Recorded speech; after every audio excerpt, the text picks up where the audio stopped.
Ellen Dolgen, welcome to Anti-Aging Uncensored.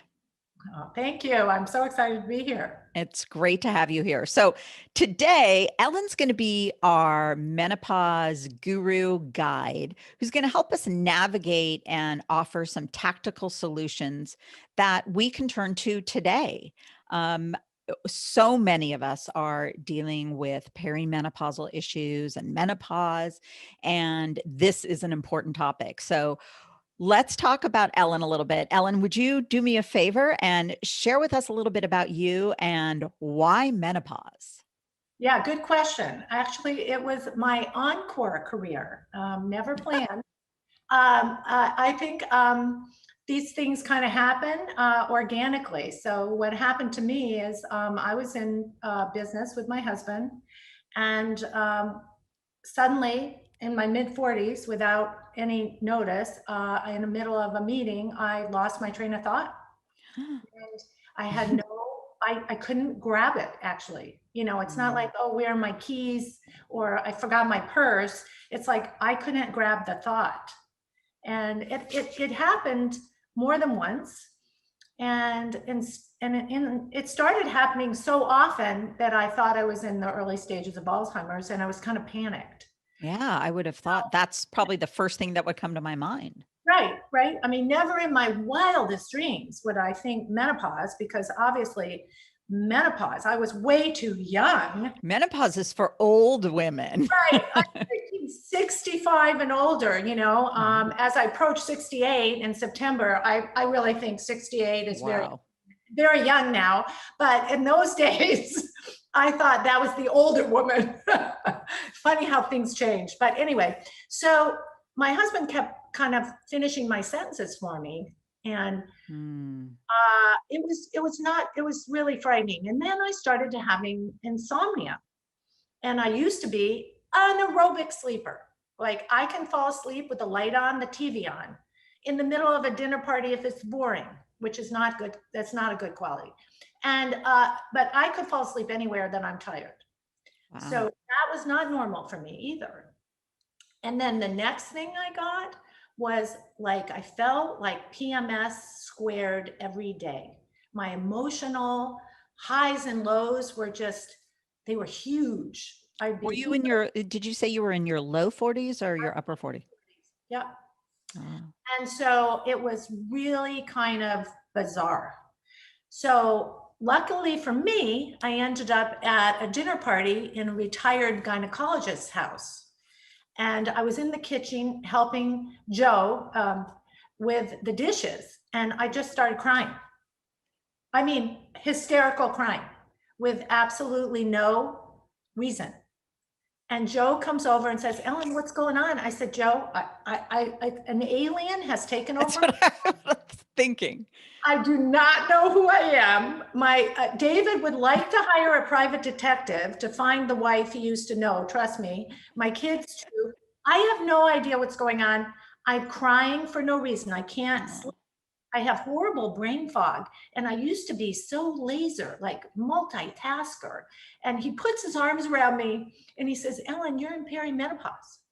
I said, I am not in menopause. I was so insulted. I said, I'm in my 40s. What are you talking about? He goes, no, there are stages, Ellen. And you're in the first stage, and it can start in your 40s. And actually, there's premature menopause. It can even start earlier. But the average age of menopause, which is defined by when your period stops for 12 months, no interruption. So if you bleed like for a second, you start the clock over. Is the average. It sounds like the Whole30 diet. You go off of it, you got to start back over again. Over, right. So if the average age of menopause is 51. So if it can start 10 years ahead, Ellen, do the math. I said, oh my God. And my period at that point was not irregular or anything. I was still getting my period. So, but that is a symptom of beginning perimenopause, when your periods start to become quite the drama queen. It comes and it goes. I do that later. But matter of fact, it stopped for 6 months and then came when I was in a white dress on a barbecue. but that's another story. And Yeah. Oh God. OxyClean, I recommend OxyClean. Soak it overnight, takes everything away except your wrinkles. So, but anyway, thanks to him, he found me a menopause specialist, and here I am. I'm, years later. So I decided to write a book, because why didn't I understand anything about Mhm. this? Why am I what I thought was, I was, educated woman, very functional, running a house and, business. I had no idea. And I Yeah. was actually curious about it. And so I started to write this book. I'm not a writer. I was not computer savvy at all, not at all. Wouldn't know what a Word document was in a million years. I hand wrote this damn book. My son, my son flew in from New York, Jack Dolgen, who is, actually has a whole career in Hollywood now. He's an Emmy award-winning music Oh, wow.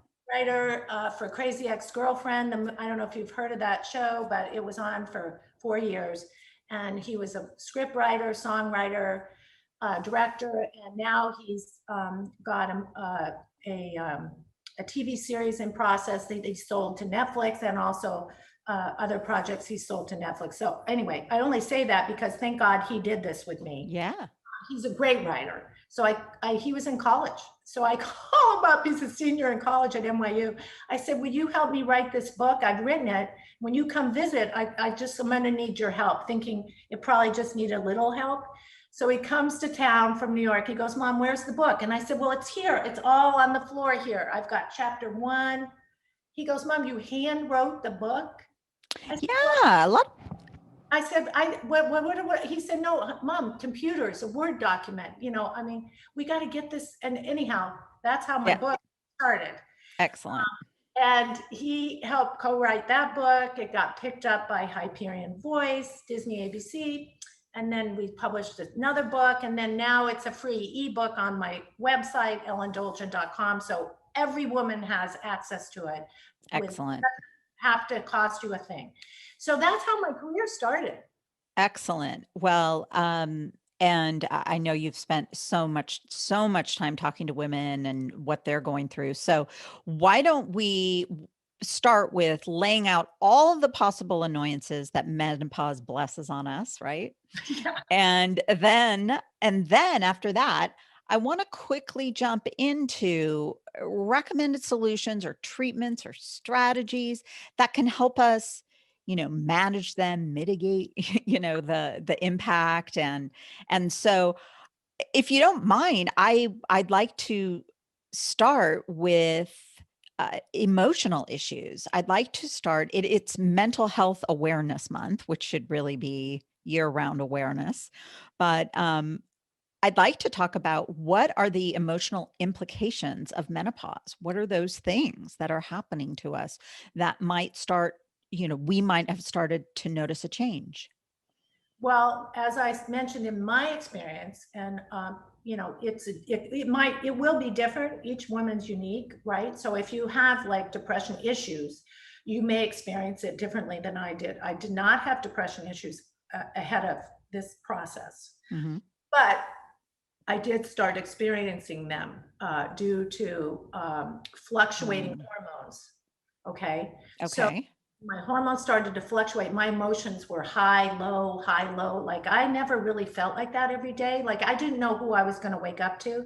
And if women who have emailed me over these 13 plus years have experienced it differently, women who have depression issues experience sometimes a sudden onset of more issues that they have to deal with. And so the most important thing I can recommend to your listeners is this. You need to find yourself a good menopause specialist. That's the first thing.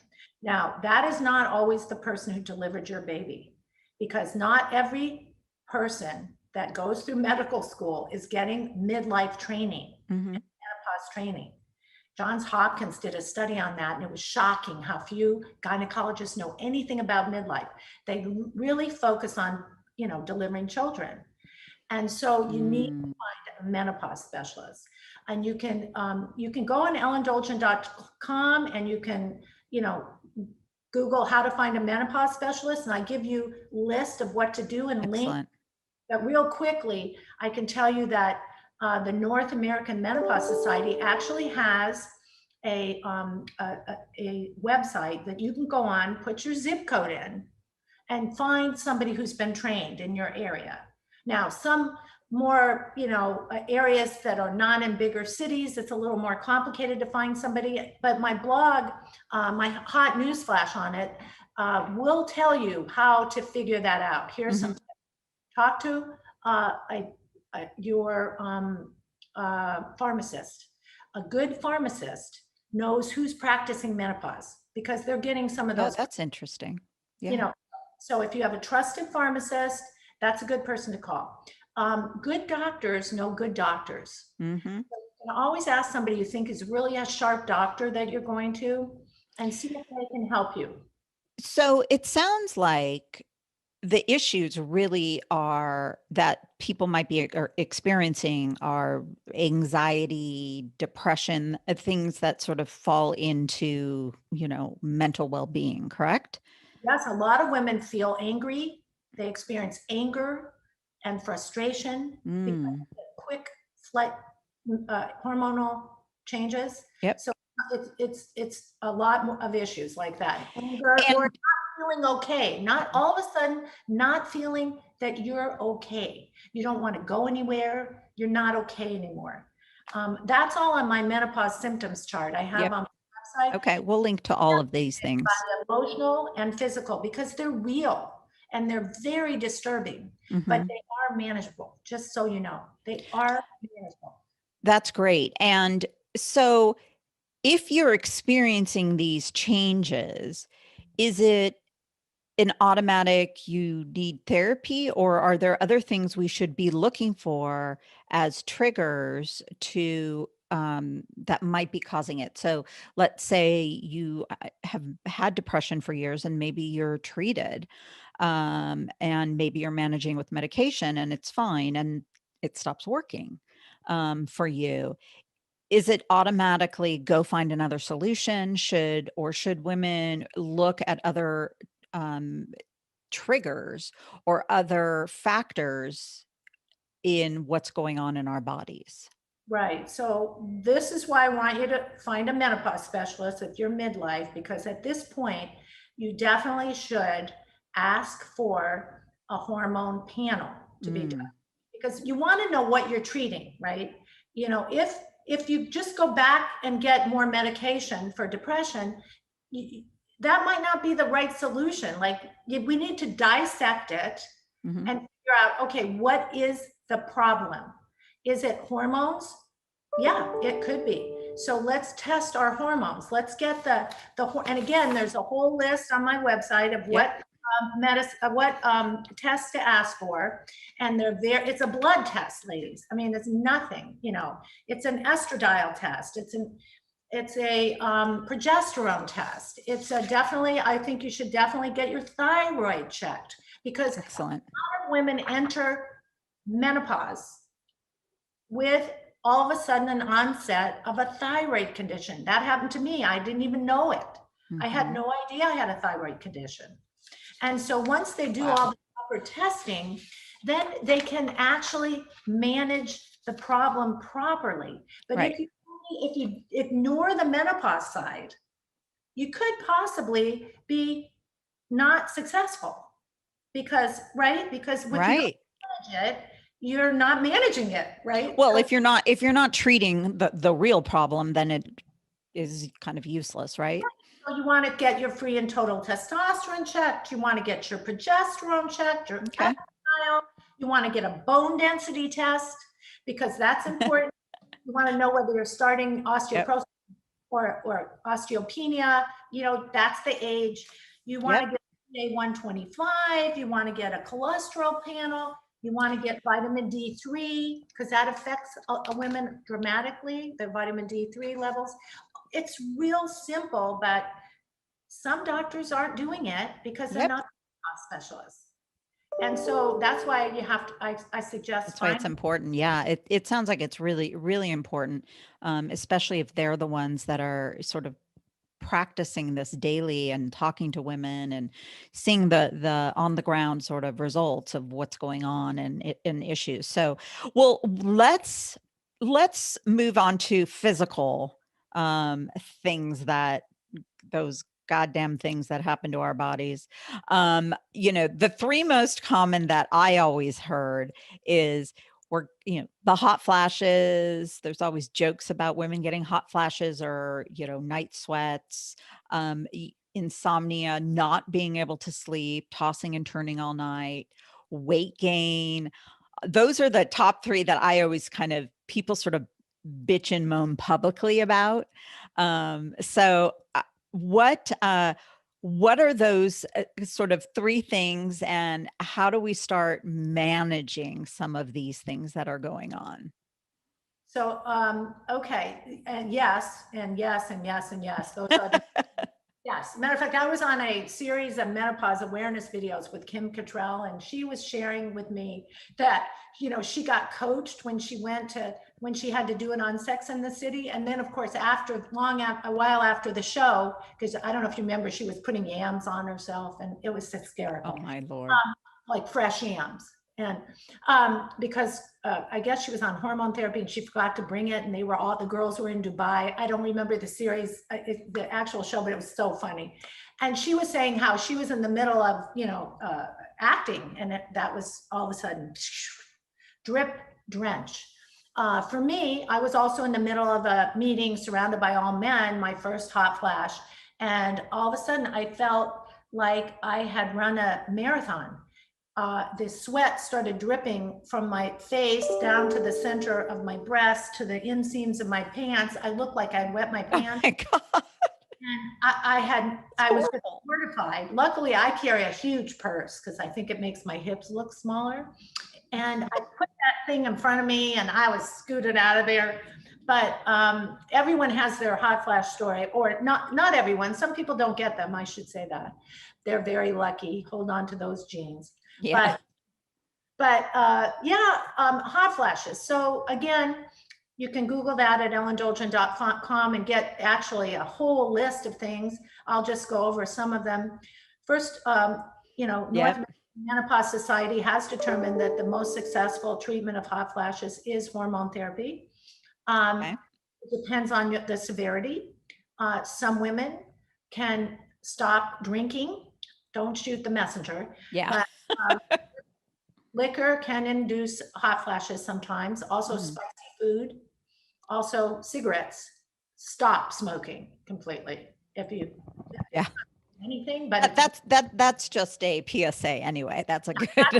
Yeah, but those things can help some women. That's how little theirs are. They're minor hot flashes, right? Then there's herbal treatments. Where there's a lot of different ones out there. There's a bee pollen. There's Remifemin. There's some people use some form of THC. Yeah. I don't know how successful it is, but I see it's more and more common now. Also, low dose antidepressants can work really well for some women. Interesting. I've not heard that before. Yes, and they're specific to this. So that's why, and that's all on my website. So educate yourself and then talk to your doctor and tell them what you want. Yeah.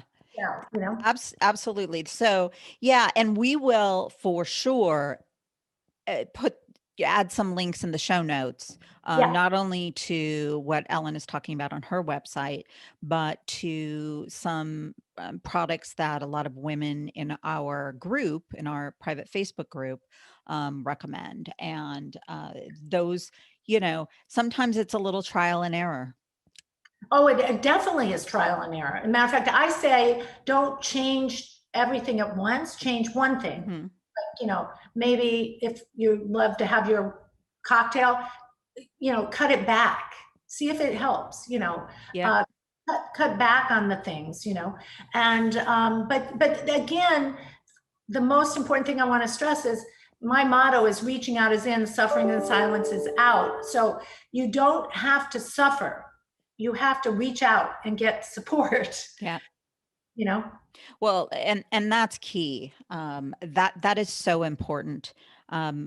And I have a question about that a little bit after we finish this next part, which is let's talk about some of the more, well, these maybe aren't uncommon, but they are ones that aren't as openly talked about.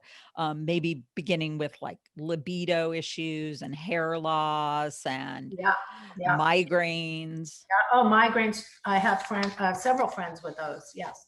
So libido and dry vagina, I call the whole shebang, because they have all these fancy terms. North American Menopause Society's tried to come up with terms. Nobody likes them.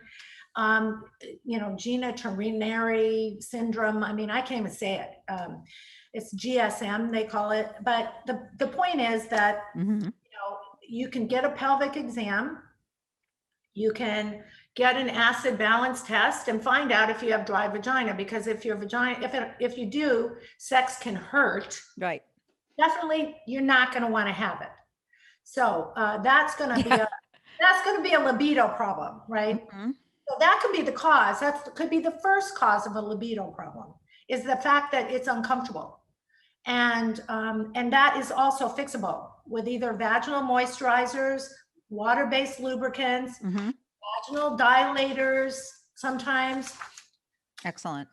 Some women are doing CO2 laser, and there's also topical and low and centralized local estrogen therapy, which is very simple to get.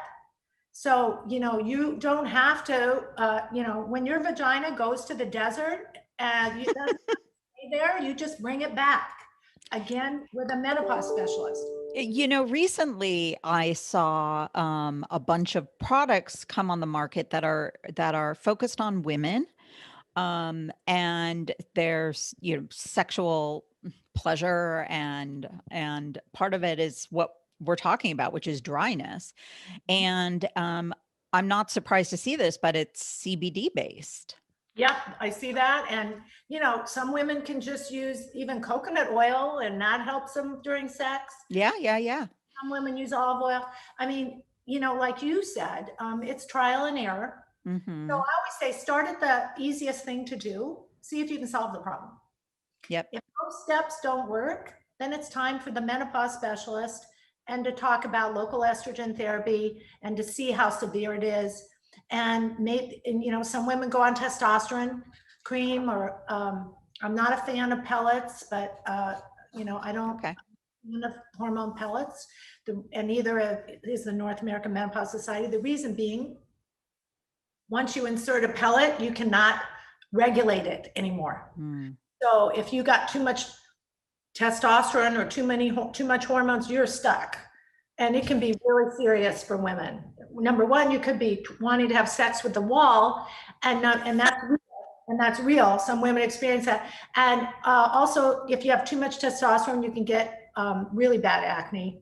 So it's better if, it's thought by menopause specialists to be better to do topical,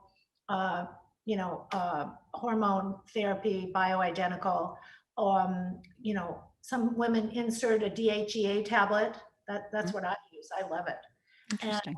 And it's great. It gives me the estrogen, the benefit of, turns into estrogen. So it gives me the benefit of the moisturizing, and also gives you a little kick, little sexual. By the way, that just sounds good anyway.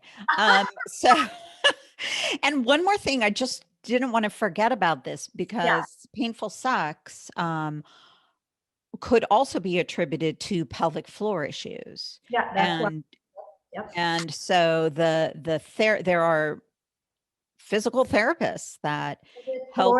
Specialists. Yep. Yes, so if that's one, that's a great resource. Yeah, they might recommend different dilators. They might recommend different exercises, and they work, by the way. So, yeah. And let's move into migraines, because I have not experienced one yet, ever in my life, thankfully. But tell me a little bit about how women are addressing it. I've heard some solutions, but want to hear yours. Well, it's interesting. I've done several hot news flashes on this as well, on migraines. I interviewed a very top migraine specialist for women in midlife. So you can also find that if you Google migraines. And here, migraines are tricky because if you're getting them with menopause, they're hormone induced, right? So one thing I recommend is that you download my symptoms chart and you chart those migraines. Because if you chart them and take them into a menopause specialist, they'll be able to see the relevance of your cycle, if you're still cycling, and the migraine trigger, right? And then they can create what they need to do to balance those hormones to calm the migraines down. So would a solution like they're using Botox now to help people with chronic migraines, you mentioned that it was hormone induced, but I'm wondering, does it matter what it is, how it's induced at that point, or if it's a treatment? Yes, there are many who have tried the Botox also. Some have success with it, some don't. But it makes sense that if your migraines are hormone induced, that the Botox may not be your answer. Well, it's a Band-Aid for sure. Right. So I have some women who find that oral estrogen works better for them, that some of them stay on the pill because there's a low dose pill now that helps women with migraines. Some of them try to go off of it and go on the patch and to mitigate the migraines. This is, it sounds like a menopause specialist can really help them out. A menopause specialist who also has a migraine specialty. In other words, you almost need to ask your menopause specialist for someone who specializes in midlife right. Because it is like my husband has migraines. And so I know what that's like. It's terrible to live with that. But this is sort of a unique specialty of migraines. And if you can't get help with your menopause specialist, I would suggest going to a neurologist that does specialize in midlife. Right. And now that we do a lot of virtual medicine, you can go to anybody. It's crazy. It really is. Medicine, everything is so much more accessible. It's fantastic. So let's talk about maybe you just want to rattle off some of the other symptoms that we might be dealing with or might see creep up into our years. Yeah, some of the ones that I think women aren't aware of is muscle aches is one. Isn't that just creaks and getting older? No, I mean, it's, when you're in your 50s, start experiencing muscle aches. I mean, that you don't expect it then, kind of, right? Right. Weight gain, which, all of a sudden you're a member of the Sisterhood of the Shrinking Pants. You're like, who shrunk my pants? That is a big one. And that's also manageable. I think most success people have on that one is with intermittent fasting. Just really, women find that fantastic. Some seminars on that. And it's really easy. I do it. I eat from noon to 8 p.m. Yep. We have a great podcast coming up just on intermittent fasting. So that is excellent because there's lots of benefits. Lots of benefits. I thought I wouldn't be able to function in the morning without breakfast because I usually go for my walk in the morning. I feel better. But obviously you want to do that in conjunction with your doctor, making sure, if you have certain health issues, that may come into play. But so weight gain's a big one. Brain fog, best thing for brain fog, exercise, blood flow. Women think they have to do puzzles. No. Don't sit on your tush doing puzzles. Walk. Great. Best thing for brain fog. Well, that explains why you look so great. So, well, thank you. But really what I learned is it doesn't even have to be, you don't have to be a maniac about it. Get a friend or get somebody that you enjoy talking to and go for a walk, an hour walk every day. If you can't do an hour, 45 minutes is fine. And you will not believe the health benefits of that, both mentally also because it's fun and it doesn't feel like exercise, and also physically. So exercise, don't sit and doing puzzles.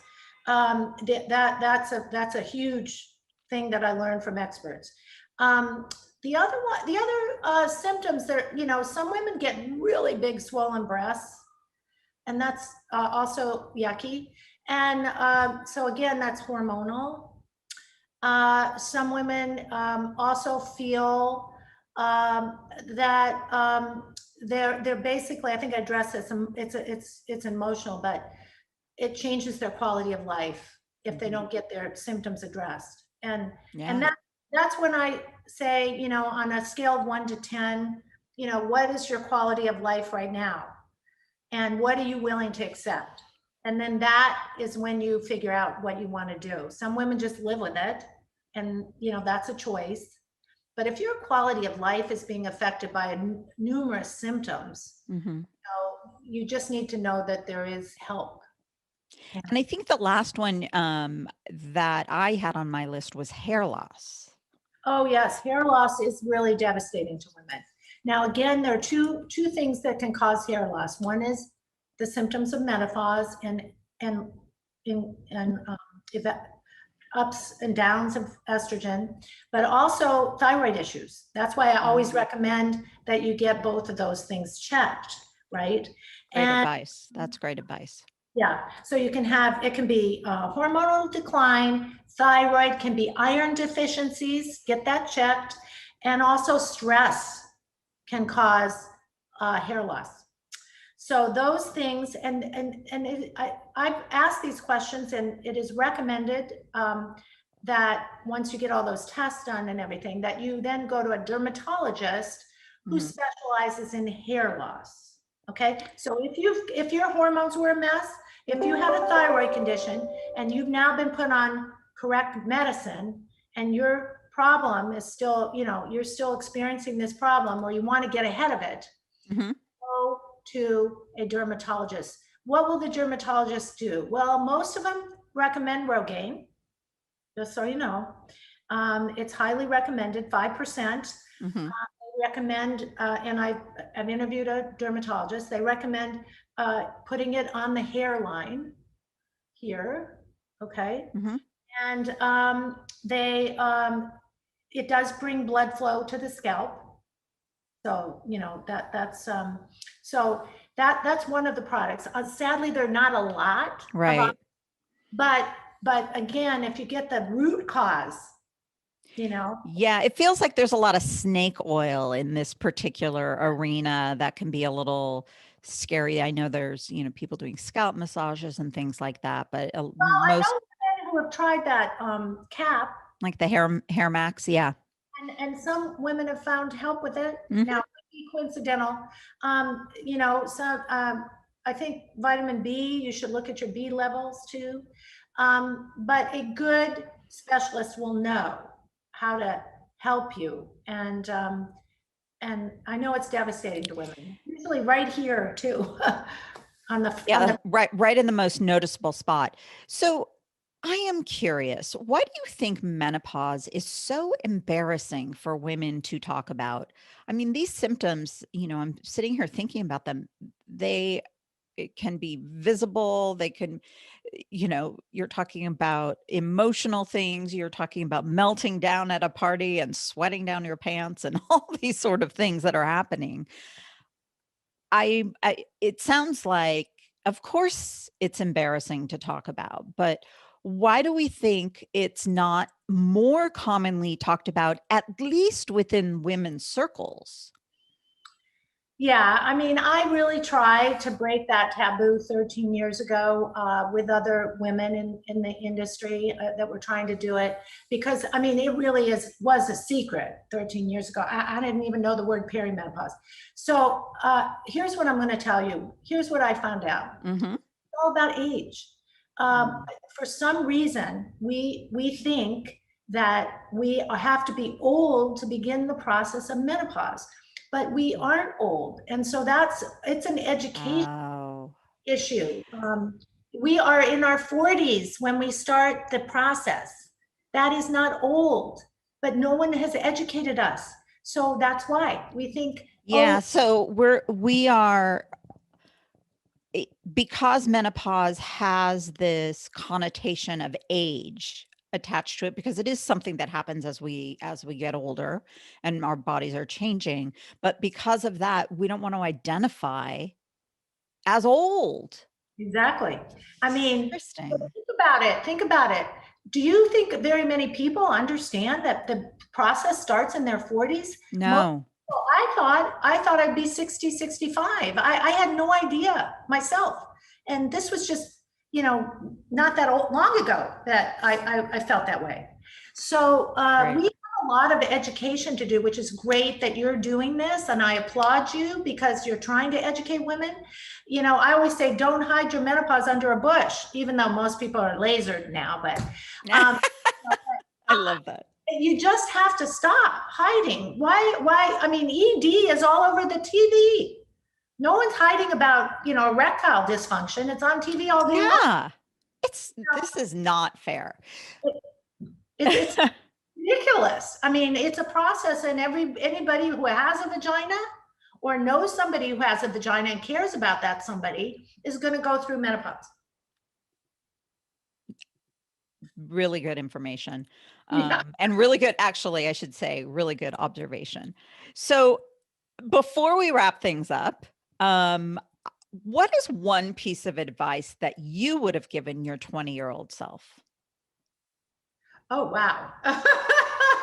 To be kinder to myself and not to be so hard on myself. Look back at that 20-year-old and I go, geez, I never thought I was smart enough or pretty enough or anything enough. And you know what? Now that I'm approaching 68, I say to myself, oh my God, I am enough. And if I feel like I want to do this or I want to tweak my face or I want to do that, I get to make those decisions. Yep. No, I really probably cared too much about what other people thought, and I didn't care enough about what I thought.